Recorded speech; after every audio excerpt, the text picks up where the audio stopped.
Growing up, I had dreams and aspirations, but always felt like the kid that didn't fit in. For the most part, I wasn't a bad kid, but when I made the transition into adulthood, I turned to the streets for guidance. This led to getting locked up in juvenile hall, doing time in CYA, and eventually a 120-month sentence in federal prison. I had a lot of time to think and reflect during my federal sentence, so I share with you what I learned, hoping I can positively influence someone else's life with Prison Talk. Yo, Fresh Out has teamed up with the Guilty Panda Prison Gang on their CNFT project, Charitable Non-Fungible Token. It's dropping January 11th on Hedera, and they're all about addressing prisoner mistreatment across the globe. Becoming an owner of one of these CNFTs is going to allow you to become a part of this community and have a voice. And also you want to join the Discord group so you can participate in the private chats. Along the way, they're also creating a decentralized, autonomous organization where you can go and have these communities addressing prisoner mistreatment. We're all about the movement, and we're all about this drop going down January 11th on Hedera. So make sure to pick you up your CNFT so that you can have a voice and participate in these private chats and become a part of our community and our movement, the Guilty Panda Prison Gang. What up, everybody? You tuned in to another edition of Prison Talk with Big Herc 916 and Fresh Out. A viewer wrote in and was asking me to talk about Hollywood. He wanted to hear some stories. Well, I don't really have a lot of stories about Hollywood, but what I do know about Hollywood, as far as just if you're trying to get into the entertainment game, whether it be as an actor, whether it be as a musician, model, a writer, any of those areas where you're not like working behind the camera or working as somebody in the union, you got your work cut out for you, because a lot of what you see in front of the camera has to do with, nepotism, favoritism. I mean, it is what it is. You go out for auditions, but you'll be surprised sometimes your worst audition will get you the role if you have the right look. So in those cases, it's not really even about you knowing your lines. It's about you having the look the director is looking for. Now, as far as the nepotism, there is a lot of that, and there are people who have, got their break in the industry that didn't have a family member or somebody who gave them an opportunity. But, you have to really put in the work. You have to, go after numerous auditions, and a lot of times it's just redundant. You'll see the same 30, 40 people at the same auditions, or the same 10 people if they're looking for something specific, buff black guy, 6 foot blonde, 4'11", long hair, Latina looking. I mean, you'll see the same girls, the same guys showing up, and it doesn't matter what you have going on that day. I mean, you have to put everything to the side and go to that audition. Because if you don't go, your agent's going to be pissed, and you might get dropped, and your manager's going to be pissed. And that's just the way the game goes. And, I know people as far as who have been acting for years, and it's a hit and a miss. They might land a movie role, work for 5 days, and then you don't work for months. So it's not something you can say, hey, you're going to be necessarily going to a job every day.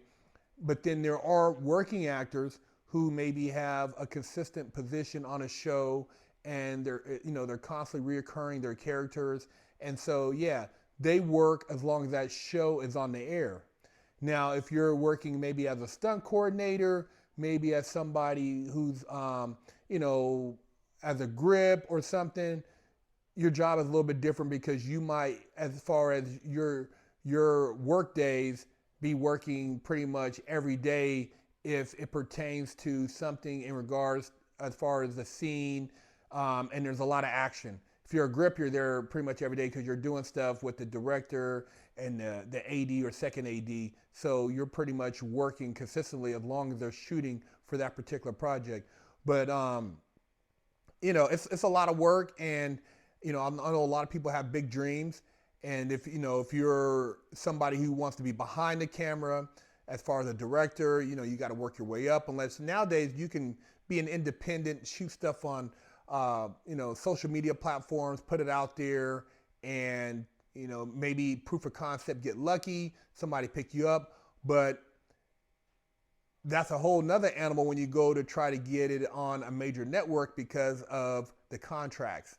And usually they always try to give it to you on your first contract, because you haven't been proven. They're going to bring in their own production company. They're going to bring in their own director, and maybe somebody kind of do a rewrite so that they can take your idea. And that's just kind of how the ball bounces in Hollywood. I mean, dude, it's a really cutthroat industry, but you go in there knowing that, you can't get mad at it. It is what it is. I mean, I've seen deals that are even on the entertainment side, 360 deals, and it's like, you want to get some quick money. If you're broke, you sell your soul. A lot of these rappers do it all the time. You sell their souls for a little bit of nothing.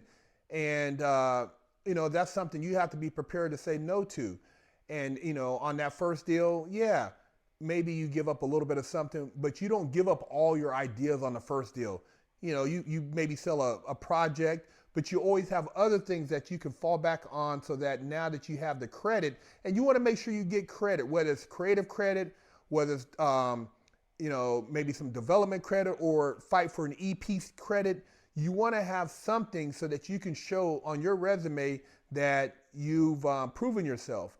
And then even then, when you go back to the drawing board for your second project, you're still going to have to fight, but at least you can show how you have sold something. And that means a lot in Hollywood. You have people with degrees from NYU, USC Film School, who are trying to sell projects. And it's a very small percentage of people who make it in the industry. It's a lot of work. I mean, I've been pounding at it for a while, just with the social media stuff you see, and also writing and working on getting, some things produced and actually made, put on a network, because ultimately being on a network is what everybody strives to be or to do in Hollywood when it comes to making shows, making movies and stuff like that. So, you just got to be persistent. You got to have a vision. Some of these scripts, man, they get them, they shelf them, they do an option deal. They might give you 10 grand, 50 grand to option it with a 4-year option. If they don't make it, or a 5-year option, whatever the case may be, it reverts back to you. Then you could try to resell it. But a lot of this stuff is timing. It's all timing, man. I mean, you might have a show, but not the right people are at this particular studio. And then there's a turnover at that studio. You come back with that same show, and now the show gets made. So, and then it's also who you know. The right people. I mean, they greenlight shit all the time. You see it. There's garbage being made. Look on Netflix. You see on Amazon Prime, some of these shows, it's like the quality, the acting. You're like, oh my God, who made this? They knew somebody. They had to connect, and they got the show made. But, that's a part of Hollywood. And I'm mainly speaking today on the production side, trying to get things sold, contract negotiation. Having a good manager makes a difference. You want somebody who can definitely read those contracts. That's the thing that's going to make the difference in how successful you are in Hollywood. Now, if you're acting, like I said, if a director likes you, you can get the role, but there's a whole nother side of that, a whole nother side. And like I said, if it's not nepotism, it's having friends, being somebody that's liked, being somebody that's in a circle, connections. And the hard thing now is like selling yourself in person. A lot of the auditions are done remotely. So they're Zoom auditions, they're filmed and you have to send them in, and it's not the same when you can actually be around somebody. So these are just things to consider, to look at. I'll be touching on more on other, topics in regards to, trying to get your projects into Hollywood. I'm no expert, but I'm just telling you as far as what I know, what I've seen, and sharing my insight. And, if I can maybe help somebody see something they didn't see before, or, possibly answer a question, then that's, what I'm here to do. But these are just some of the things that I want to share with you in regards to, Hollywood, working in Hollywood, getting a show made in Hollywood, being involved in the industry as a whole, and just being a part of that world. So, hey, Big Herc 916, fresh out.